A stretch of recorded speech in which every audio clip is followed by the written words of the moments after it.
20 ವರ್ಷದ ಹಿಂದೆ ನಾನೇನಾದ್ರು six sense ಬಗ್ಗೆ ಯೋಚನೆ ಮಾಡಿದ್ದಿದ್ರೆ ನಾನು ಅವತ್ತು ಟೆಲಿಫೋನ್ ಬಗ್ಗೆ ಯೋಚನೆ ಮಾಡುವೆ, ಮೊಬೈಲ್ ಫೋನ್ ಬಗ್ಗೆ ಯೋಚನೆ ಮಾಡ್ತಾನೆ ಇರಲಿಲ್ಲ. ಬಿಕಾಸ್ ನಾನು ಅಲ್ಲಿ ತನಕ ಯೋಚನೆ ಮಾಡೋಕ್ಕೆ ನನ್ನ ತಲೆ ಓಡೋದೇ ಇಲ್ಲ. ಸೊ ನನ್ನ ಆಲೋಚನೆ ಏನಿರುತ್ತೆ ಅಂತ ಹೇಳ್ತಂದ್ರೆ ಟೆಲಿಫೋನ್ ಬಗ್ಗೆ ಅದನ್ನು ಅಡ್ವಾನ್ಸ್ಮೆಂಟಾಗಿ ಹೇಗೆ ನೋಡ್ಬೋದು ಅಂತ ನೋಡ್ತೀನಿ. ಇಂಟ್ಯೂಷನ್ ಮಾಡಿತ್ತು ಅಂತಂದ್ರೆ ಸಿಕ್ಸ್ ಸೆನ್ಸ್ ಬಗ್ಗೆ ಯೋಚನೆ ಮಾಡಿತ್ತು ಅಂತಂದ್ರೆ ಅದು ಬೇರೆ ಚೇಂಜ್ ಆಗೋದ್ರಿಂದ ನಾವು ಅದ್ರ ಬಗ್ಗೆ ಯೋಚನೆ ಮಾಡೋದೇ ತಪ್ಪು ಅನ್ನುವಂಥದ್ದು ಒಂದು. ಎರಡನೇದು, ಇದು ಫ್ಯೂಚರ್ ಪ್ರಿಡಿಕ್ಷನ್ ಅಂತ ಅನ್ಬೋದು. ಎರಡನೇದು, ಡಾಟಾ ಬೇರೆ ನೀವು ಡಿಪೆಂಡ್ ಆಗಿದ್ದೀರಾ ಅಂತಂದರೆ ಡಾಟಾ ಇಟ್ಸ್ ಆಲ್ವೇಸ್ ಪಾಸ್ಟ್. ಇದು ಯಾರೋ ಒಂದು ಎಕ್ಸ್ಪೀರಿಯನ್ಸಿಂದ ಬಂದಿರುವಂಥ ಡಾಟಾ ಆಗಿರುತ್ತೆ. ಸೊ ಈ ಡಾಟಾನ ರೆಫರೆನ್ಸ್ ಇಟ್ಕೊಂಡು ನಾವು ಫ್ಯೂಚರ್ನ ಪ್ರಿಡಿಕ್ಟ್ ಮಾಡೋಕ್ಕೂ ಆಗಲ್ಲ. ಸೊ ಇವೆರಡೂ ಕೂಡ ನನ್ನ ಪರ್ಸ್ಪೆಕ್ಟಿವ್ ಇಂದ ಅದು ತುಂಬ ತಪ್ಪಾಗ್ತಾ ಹೋಗುತ್ತೆ. World's best strategist, king of deal closure, highest paid consultant, smart entrepreneur, international speaker, unique author.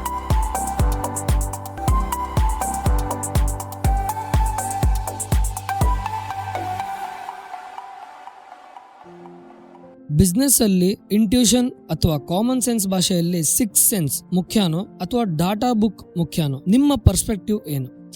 So ನನ್ನ ಪರ್ಸ್ಪೆಕ್ಟಿವ್ ಏನಪ್ಪ ಅಂತ ಹೇಳಿದ್ರೆ ಅದೆರಡೂ ಮುಖ್ಯ ಅಲ್ಲ.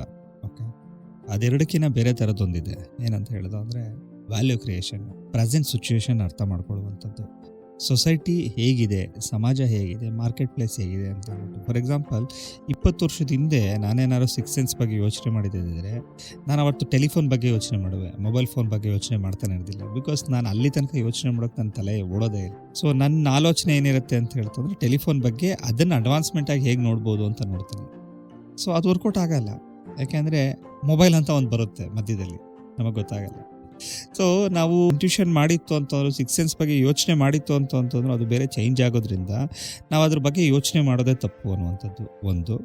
ಎರಡನೇದು, ಇದು ಫ್ಯೂಚರ್ ಪ್ರಿಡಿಕ್ಷನ್ ಅಂತ ಅನ್ಬೋದು. ಎರಡನೇದು, ಡಾಟಾ ಬೇರೆ ನೀವು ಡಿಪೆಂಡ್ ಆಗಿದ್ದೀರಾ ಅಂತಂದರೆ ಡಾಟಾ ಇಟ್ಸ್ ಆಲ್ವೇಸ್ ಪಾಸ್ಟ್. ಇದು ಯಾರೋ ಒಂದು ಎಕ್ಸ್ಪೀರಿಯನ್ಸಿಂದ ಬಂದಿರುವಂಥ ಡಾಟಾ ಆಗಿರುತ್ತೆ. ಸೊ ಈ ಡಾಟಾನ ರೆಫರೆನ್ಸ್ ಇಟ್ಕೊಂಡು ನಾವು ಫ್ಯೂಚರ್ನ ಪ್ರಿಡಿಕ್ಟ್ ಮಾಡೋಕ್ಕೂ ಆಗಲ್ಲ. ಸೊ ಇವೆರಡೂ ಕೂಡ ನನ್ನ ಪರ್ಸ್ಪೆಕ್ಟಿವ್ ಇಂದ ಅದು ತುಂಬ ತಪ್ಪಾಗ್ತಾ ಹೋಗುತ್ತೆ. ಸೊ ನನ್ನ ಉದ್ದೇಶ ಏನಪ್ಪ ಅಂತ ಹೇಳ್ತಂದ್ರೆ ಪ್ರೆಸೆಂಟ್ ಸಿಚುವೇಶನ್ ಏನು ಬರುತ್ತೋ ಅದ್ರ ಮೇಲೆ ಅನಾಲಿಸಿಸ್ ಮಾಡಿ ಅದನ್ನು ಹೇಗೆ ಅಲ್ಲಿಂದ ಮುಂದಕ್ಕೆ ಹೋಗೋದು ಹೇಗೆ ಅನ್ನುವಂಥದ್ದನ್ನ ಯೋಚನೆ ಮಾಡಿಕೊಂಡು ಅದ್ರ ಬಗ್ಗೆ ಥಿಂಕ್ ಮಾಡ್ಕೊಂಡು ಹೋಯ್ತು ಅಂತಂದರೆ you can achieve more things. Okay, and you can bring more value to the market place.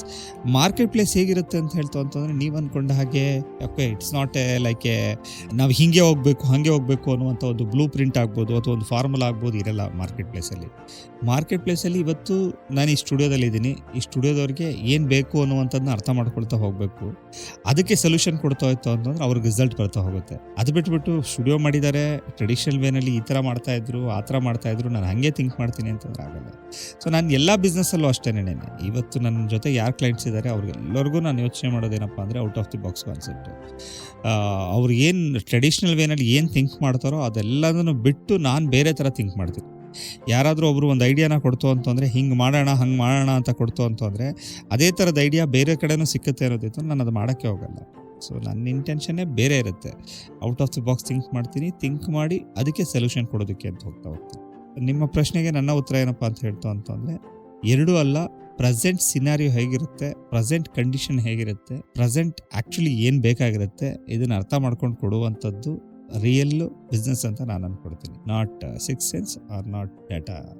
ಕೆಲವೊಂದು ಸಿನಾರಿಯೋದಲ್ಲಿ ದೊಡ್ಡ ದೊಡ್ಡ ಡಿಸಿಷನ್ಸ್ ಟೈಮಲ್ಲಿ ಕೂಡ ನಿಮ್ಮ ಪ್ರಕಾರ ಇದೇ ನೀವು ಹೇಳಿರೋ ಥಿಯರಿಯೇ ವರ್ಕ್ ಆಗುತ್ತೋ ಅಥವಾ ಕೆಲವೊಮ್ಮೆ ಸಿಕ್ಸ್ ಸೆನ್ಸ್ ಯೂಸ್ ಮಾಡಬೇಕಾಗುತ್ತೋ ಅಥವಾ ಡಾಟಾಗಳನ್ನು ಫ್ಯಾಕ್ಟ್ಗಳನ್ನು ಯೂಸ್ ಮಾಡಬೇಕಾಗುತ್ತೋ?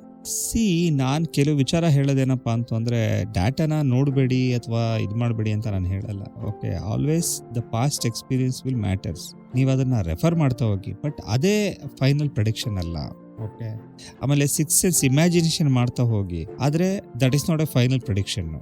ಓಕೆ, ಅದ್ರ ಮಧ್ಯದಲ್ಲಿ ಒಂದು ಪ್ರೆಸೆಂಟ್ ಸಿನಾರಿಯೋ ಅಂತಿದೆ. ಇವೆರಡಕ್ಕೂ ಕೂಡ ಇನ್ಪುಟ್ ಕೊಡೋದಕ್ಕಿಂತ ಮುಂಚೆ ಫ್ಯೂಚರ್ ಪ್ರೆಡಿಕ್ಷನ್ ಆಗ್ಬೋದು, ಪಾಸ್ಟ್ ರೆಫರೆನ್ಸ್ ಆಗ್ಬೋದು, ಇದೆರಡರ ಮಧ್ಯದಲ್ಲಿ ಒಂದು ಪ್ರೆಸೆಂಟ್ ಅಂತ ಇದೆ. ಈ ಪ್ರೆಸೆಂಟಲ್ಲಿ ನೀವು ಯೋಚನೆ ಮಾಡಬೇಕಾಗಿರುವಂಥ ರೀತಿ ಏನಪ್ಪ ಅಂತಂದರೆ ಏನು ಇವಾಗ ಆ್ಯಕ್ಚುಲಿ ಸೊಸೈಟಿಗೆ ಏನು ಬೇಕಾಗಿದೆ ಅನ್ನುವಂಥದ್ದನ್ನ ನಾವು ಯೋಚನೆ ಮಾಡಿಕೊಂಡು ಸೊಸೈಟಿಗೆ ಅದನ್ನು ಕೊಡೋದಕ್ಕೋಸ್ಕರ ನಾವು ಪ್ಲ್ಯಾನ್ ಮಾಡ್ತು ಅಂತಂದರೆ ಆವಾಗ ನಾವು ಅದನ್ನು ಆಲೋಚನೆ ಮಾಡ್ತು ಅಂತಂದರೆ ಅದ್ರ ಬಗ್ಗೆ ಸಿಕ್ಸ್ ಸೆನ್ಸ್ ಪ್ರಿಡಿಕ್ಷನ್ ಮಾಡೋಕ್ಕೆ ಶುರು ಮಾಡ್ತು ಅಂತಂದರೆ ರಿಸಲ್ಟ್ ಬರೋ ಚಾನ್ಸಸ್ ಇರುತ್ತೆ. ಅದನ್ನೇ ಬೇಸಾಗಿಟ್ಕೊಂಡು ಪಾಸ್ಟಲ್ಲಿ ಇವ್ರೇನೇನು ತಪ್ಪು ಮಾಡಿದ್ರು ಆ ತಪ್ಪನ್ನ ನಾನು ಮಾಡಬಾರ್ದು ಅಥವಾ ಆ ಥರ ನಾನು ಮಾಡಬಾರ್ದು, ಬೇರೆ ಥರ ಮಾಡಬೇಕು ಅಂತ ಅಂದ್ಬಿಟ್ಟು ಒಂದು ರೆಫರೆನ್ಸ್ ಇಟ್ಕೊಂಡು ನಾವು ಮಾಡೋಕ್ಕೋಯ್ತು ಅಂತಂದರೆ ಸೊ ರಿಸಲ್ಟ್ ಬರೋಕ್ಕೆ ಅಂತ ಶುರುವಾಗ್ತಾ ಹೋಗುತ್ತೆ. ಸೊ ನನ್ನ ಇಂಟೆನ್ಷನ್ನು ಅವೆರಡು ಬೇಡ ಅಂತ ಹೇಳ್ತು ಅಂದರೆ ಅವೆರಡನ್ನೇ ಫೋಕಸ್ ಮಾಡಬೇಡಿ ಅಂತ ಅನ್ನುವಂಥದ್ದು. ಬಟ್ ಪ್ರೆಸೆಂಟ್ನ ಅರ್ಥ ಮಾಡಿಕೊಂಡು ಫ್ಯೂಚರ್ ಪ್ರೊಡಿಕ್ಷನ್ನು ಮಾಡ್ಕೊಳ್ಳಿ, ಪಾಸ್ಟ್ ರೆಫರೆನ್ಸ್ ಇಟ್ಕೊಂಡು ಮಾಡ್ಕೊಂಡು ಹೋಗಿ. ತುಂಬ ವಿಸ್ತಾರವಾಗಿ ಹಾಗೆ ಸಂಕ್ಷಿಪ್ತವಾಗಿ ಜನರಿಗೆ ಇಂಟ್ಯೂಷನ್ ಹಾಗೆ ಅವರ ಡಿಸಿಷನ್ ಮೇಕಿಂಗಲ್ಲಿ ಹೆಲ್ಪ್ ಆಗುವಂಥ ಅಡ್ವೈಸನ್ನು ಕೊಟ್ಟಿದ್ದೀರಾ ಸರ್. ತುಂಬ thank you. So as a strategist ಅಂತ ಹೇಳಿದ್ರೆ ನಾನೊಂದು ಐಡಿಯಾ ಕೊಟ್ಬಿಡ್ತೀನಿ. ತುಂಬ ಜನ ನನಗೆ ಹೇಳ್ತಾರೆ, ನನ್ನ ಕ್ಲೈಂಟ್ಸ್ಗಳೇ ಹೇಳ್ತಾರೆ, I am a very good strategist, ನಾನು ಕೂಡ ನೋಡಿ ಸ್ಟ್ರಾಟಜಿ ಮಾಡ್ತೀನಿ, ಪ್ಲ್ಯಾನ್ ಮಾಡ್ತೀನಿ ಅಂತ. But that is not the way. Strategy ಅಂತ ಹೇಳ್ತು ಅಂತಂದರೆ not only giving a new idea. So idea is different and strategy is different. Idea ಅಂತ ಹೇಳ್ತಾ ಅಂತಾನೆ ಏನಂತಂದರೆ ಹಿಂಗೆ ಮಾಡಿ ಹಿಂಗಾಗತ್ತೆ, ಈ ಥರ ಮಾಡಿದ್ರೆ ಈ ಥರ ಆಗುತ್ತೆ ಅಂತ ಅನ್ನುವಂಥದ್ದು ದಟ್ಸ್ ಅನ್ ಐಡಿಯಾ.